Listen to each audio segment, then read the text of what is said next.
বিসমিল্লাহির রহমানির রহিম। সুপ্রিয় শিক্ষার্থীবৃন্দ, আশা করি তোমরা অনেক বেশি ভালো আছো। আজকে দেখো তোমাদের কুমিল্লা বোর্ড 2023 সালে এসএসসি পদার্থবিজ্ঞান তরঙ্গ এবং শব্দ অধ্যায় থেকে যে প্রশ্নটা এসেছিল এই প্রশ্নের সমাধান করাবো।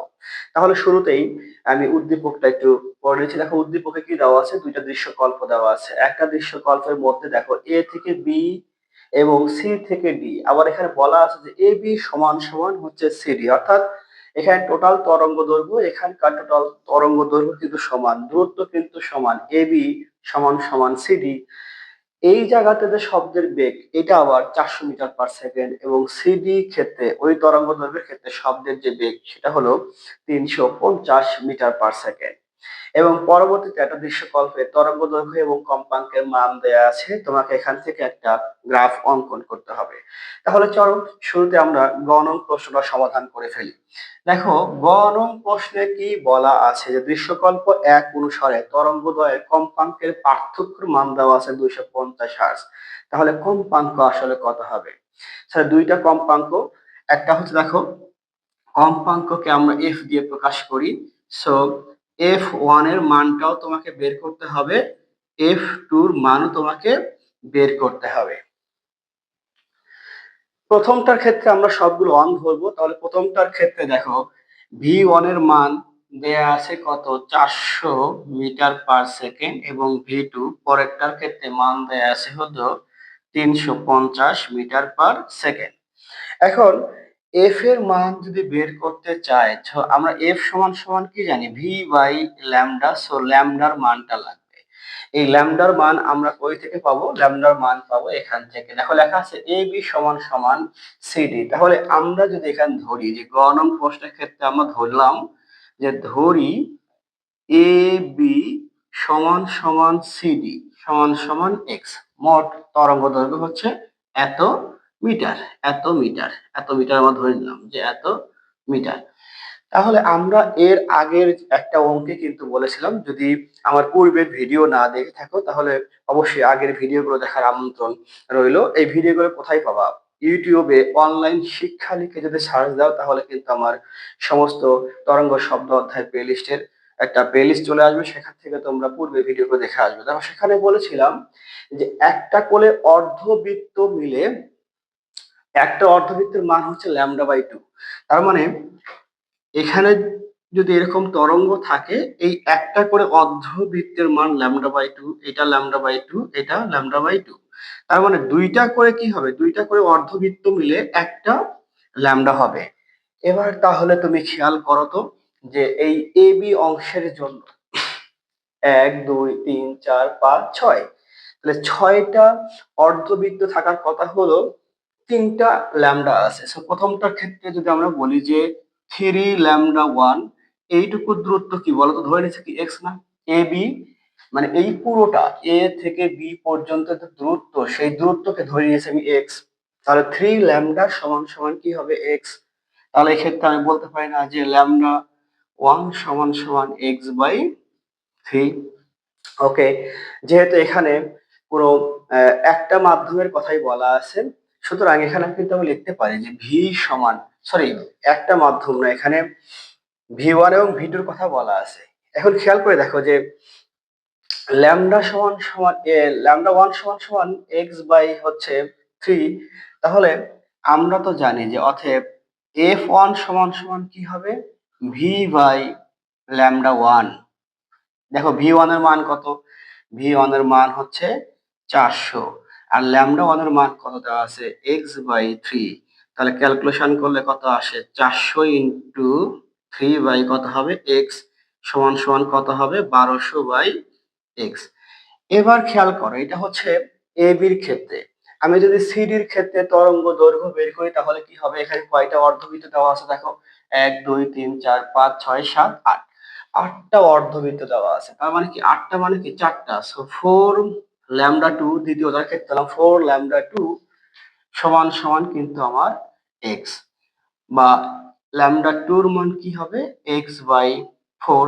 তাহলে এইটার ক্ষেত্রেও কিন্তু আমি কম্পাঙ্ক বের করতে পারবো যে f2 সমান সমান তাহলে কি হবে, v2/λ2। দেখো v2 র মান কত, v2 র মান 350, 350 x/4। 4।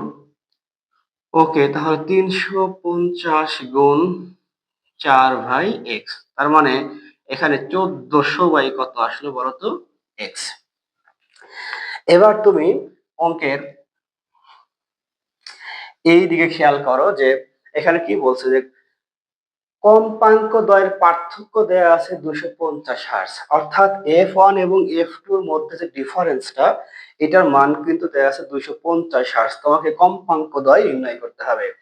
এবার খেয়াল করো যে f1 এর মান 1200/x আর f2 এর মান 1400/x, তাহলে f1 আর f2 এর মধ্যে আসলে কে বড়? এখানে খেয়াল করে দেখো যে x এবং x এই দুটো ভাজক, সো ভাজক সমান, তাহলে ভাজ্য যার বড় সেই কিন্তু আসলে বড় হবে। অর্থাৎ x দ্বারা 1400 কে ভাগ করলে যে ফলাফলটা পাবো, 1200 কে x দ্বারা ভাগ করলে নিঃসন্দেহে তার চেয়ে কম মান পাবো। তাহলে এখান থেকে বোঝা যায় যে f2 ইজ গ্রেটার দেন কি f1 না? অতএব আমরা এখানে বলতে পারি যে f2 মাইনাস f1 এর মান দেয়া আছে কত, 250 হার্টজ। তো f2 এর মান কত? f2 এর মান দেখো 1400/x, এখানে 1200/x সমান সমান কত, 250। x তাহলে 1400 মাইনাস 1200, 1400 মাইনাস 1200 সমান সমান কত, 250। ওকে, তাহলে 250 আর যদি গুণ করি 250 x, এখানে 1400 থেকে বাদ দিলে কত হবে, 200। তার মানে x সমান সমান আসলে কত, 200/250। তাহলে এই 250 কে যদি আমি 200 কে যদি 250 দ্বারা ভাগ করি, তাহলে মান আসে কত, মান আসে 0.8, 0.8 এত মিটার, যেহেতু আমি এক্স ধরছিলাম কি মিটারে।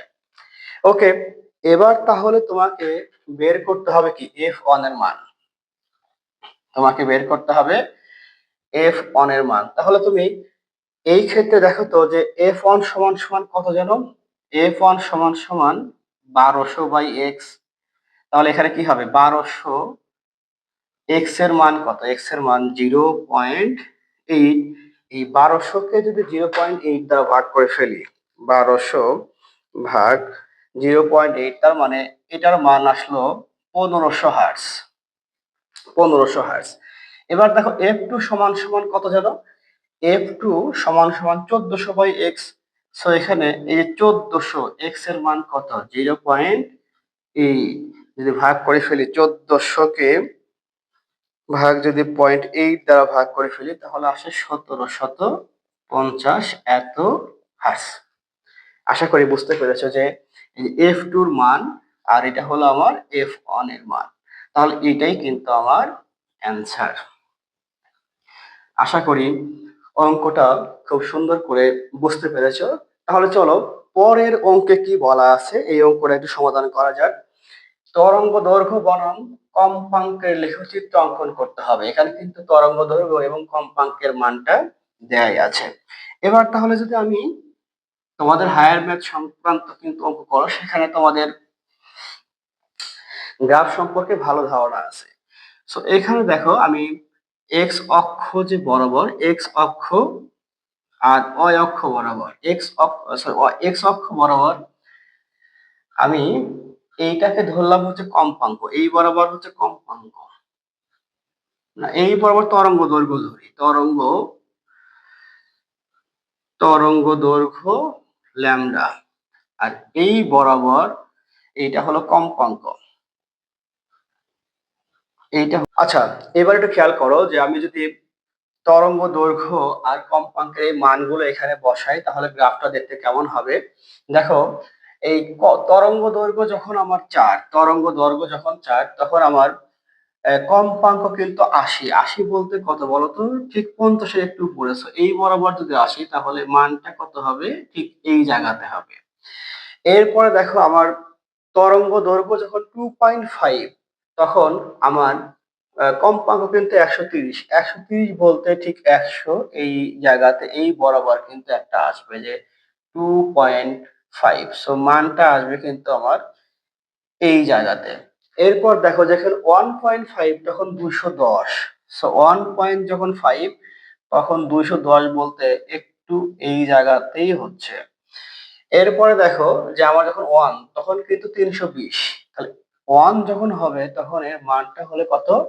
300, 300 এর একটু উপরে, সো এই বরাবর হবে কি 320। এরপরে দেখো যখন 0.7 মিটার তখন কিন্তু কম্পাঙ্ক কত? 460। সো 460 বলতে এই ঠিক এই জায়গাতে। এবার যদি এটা আমরা যোগ করে ফেলি, এবার যদি যোগ করে ফেলি তাহলে এখানে দেখো একটা রেখা পাওয়া যাচ্ছে। এটাই আমার, এবং লেখচিত্র থেকে একটা জিনিস দেখা যাচ্ছে যে তরঙ্গ দৈর্ঘ্য, দেখো তরঙ্গ দৈর্ঘ্য যত বাড়ে এই দিয়ে কিন্তু কম্পাঙ্কের মানটা কিন্তু কমে। কারণ আমরা কি জানি? আমরা জানি ভি সমান সমান এফ ল্যামডা। তাহলে এফ সমান সমান কি হবে? ভি বাই ল্যামডা, অর্থাৎ ভির সাথে যে সম্পর্ক সেই সম্পর্ক হলো কি ব্যস্তানুপাতিক সম্পর্ক। তাহলে এখানে কম্পাঙ্ক বাড়তেছে, তরঙ্গ দৈর্ঘ্য কমতেছে। আবার দেখো তরঙ্গ দৈর্ঘ্য যত কমে আসতেছে কম্পাঙ্কের মান কিন্তু তত বাড়ছে। আশা করি তোমরা এই গ্রাফের যে বিষয়টা সেটা সুন্দর করে বুঝতে পেরেছো। যদি এই টাইপের ভিডিও আরো পেতে চাও তাহলে অবশ্যই আমার ইউটিউব চ্যানেল এবং ফেসবুক পেজটা সাবস্ক্রাইব করে রাখবে। আমার ইউটিউব চ্যানেলের নাম হচ্ছে অনলাইন শিক্ষা। অনলাইন শিক্ষা লিখে ইউটিউবে সার্চ দিলে কিন্তু তুমি আমার চ্যানেলটা পেয়ে যাবো। অবশ্যই ভিডিও ভালো লাগলে সাবস্ক্রাইব করে রাখবে। তো আজকে এই পর্যন্তই। ভালো থাকবে, সুস্থ থাকবে। আল্লাহ হাফেজ।